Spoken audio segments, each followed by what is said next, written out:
ইউরোপে রাজনৈতিক আশ্রয় প্রত্যাশীদের জন্য বড় দুঃসংবাদ দিল ইউরোপীয় ইউনিয়ন। পূর্বের মতো কেউ চাইলেই আর রাজনৈতিক আশ্রয় পাবে না।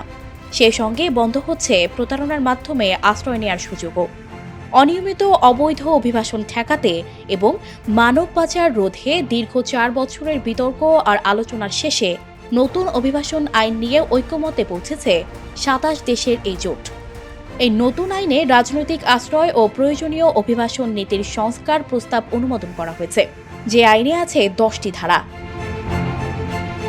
এরই অংশ হিসেবে প্রতিটি দেশের সীমান্তে বসছে কড়া নিরাপত্তা, আর দায়িত্ব ভাগ করে নেবে সদস্য দেশগুলো।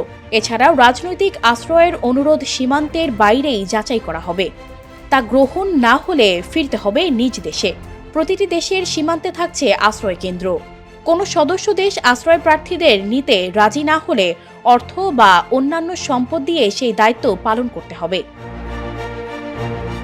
ঢাকা ইইউ প্রধান চার্লস হোয়াইটলি জানান, আগের মতো কেউ চাইলে রাজনৈতিক আশ্রয় পাবে না। 12 সপ্তাহের মধ্যেই সিদ্ধান্ত হবে কে থাকবে আর কাকে ফিরতে হবে। প্রতি রাজনৈতিক আশ্রয়কারীকেই দেয়া হবে আইনজীবী। প্রতারণা করে আশ্রয় নেওয়ার সুযোগ আর থাকছে না। তবে অবশ্যই যে দেশে ফিরলে জীবনের হুমকি আসে তেমন আবেদনকারীরা থাকার সুযোগ পাবেন। যুক্তরাষ্ট্র থেকে এই আইন কার্যকর হবে। নতুন নিয়মে যেমন অবৈধ অভিবাসন কমবে, তেমনি সুগম হবে দক্ষ শ্রমিকের পথও।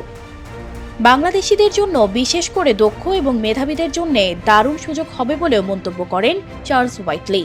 তিনি জানান, এখন থেকে অভিবাসনের জন্য তারা বৈধ উপায়ে আবেদন করতে পারবেন। পাশাপাশি ভালো পেশা, উন্নত জীবনমানও নিশ্চিত হবে। একই সঙ্গে সরকারের মানব পাচার রোধে যে চেষ্টা রয়েছে সেটিও এগিয়ে নেওয়া সহজ হবে বলে মনে করেন তিনি। তবে নতুন আইনের কড়া সমালোচনা করেছে ইউরোপের কট্টর দক্ষিণ ও বামপন্থীরা। সে তালিকায় আছে হাঙ্গেরি সরকারও। এর বিপরীতে নীতি নির্ধারকরা যুক্তি দিয়েছেন, 2023 সালের শুধু ইউক্রেন থেকে পালিয়ে ইউরোপে ঢুকেছে প্রায় 11 লাখ আশ্রয় প্রার্থী। বছরের গড় হিসেবে যা 2022 সালের তুলনায় 77% বেশি। সানজিদা রহমান, প্রবাস খবর।